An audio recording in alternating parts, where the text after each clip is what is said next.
She stood like a fortress of white fur and muscle against the Arctic wasteland, a landscape offering no shelter, no mercy, absolutely no escape. The apex predator of the ice, a queen. But today she wasn't hunting, she was a mother, and 3 tiny, trembling cubs pressed frantically against her belly made her dangerously vulnerable. The wolves appeared like ghosts from the drifts, 6, maybe 7, hard to count when they moved with such chilling precision. They didn't rush. They knew one swipe of her massive paw could shatter spines like glass. So they circled. They waited. They tested the air, smelling milk on her cubs and exhaustion in her posture. The first wolf lunged from the left, a feint. She didn't take the bait, holding her ground with a low, guttural warning vibrating through her chest, deep enough to be felt through the ice itself. But then the second struck from behind. Teeth sank into her flank.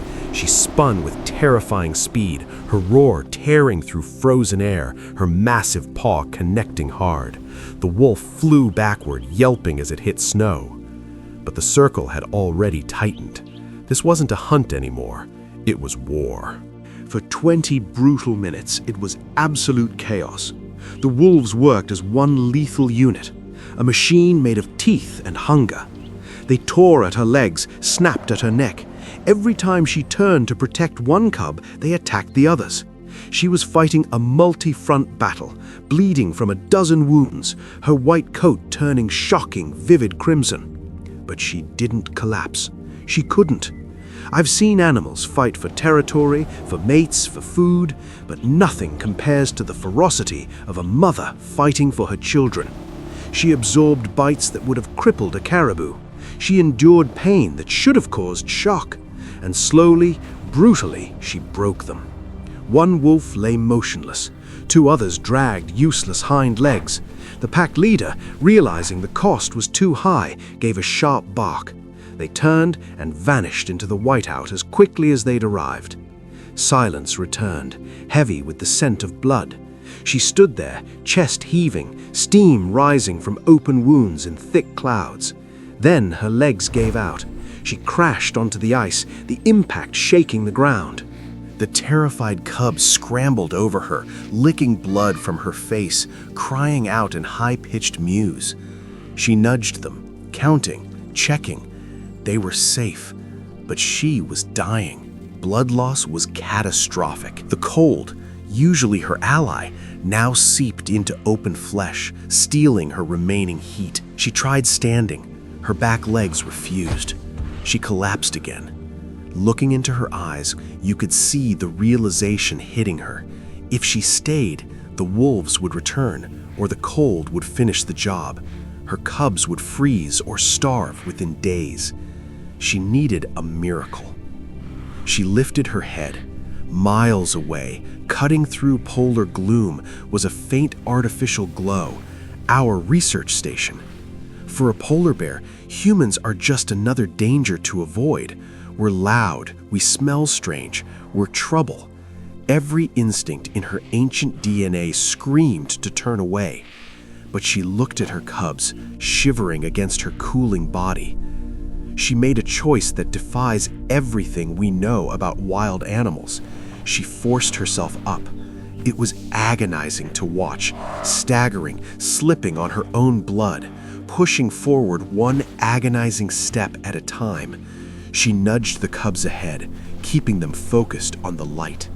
Inside the station, the proximity alarm screamed. We all froze. Monitors showed a massive heat signature breaching the perimeter fence. We grabbed flares, tranquilizer rifles, preparing for breach.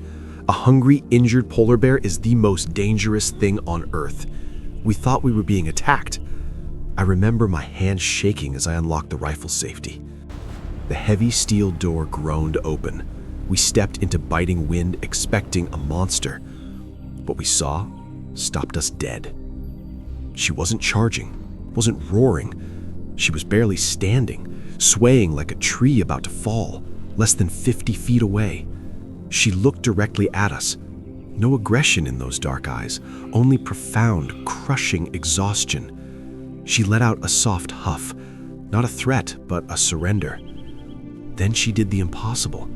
She lay down right there, in front of the very creatures she was supposed to fear. She lowered her massive head onto her paws and closed her eyes. 3 cubs, confused by the sudden stop, peeked out from behind her, looking at us with wide, innocent eyes. She had brought them to us, trusting us with the only thing that mattered. The tension broke instantly. "She's not attacking," I yelled over the wind. "She's asking for help." We moved fast. We fired a sedative dart, not to take her down, but to keep her under while we worked.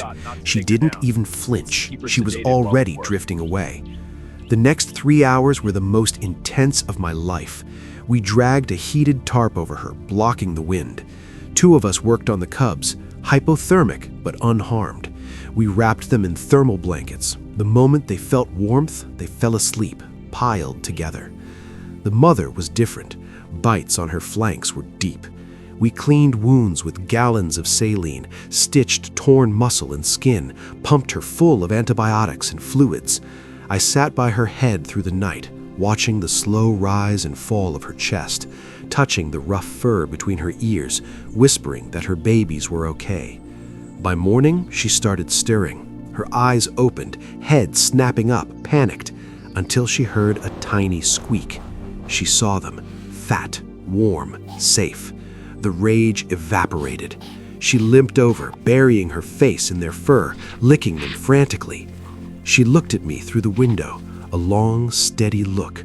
Recognition, understanding, truce.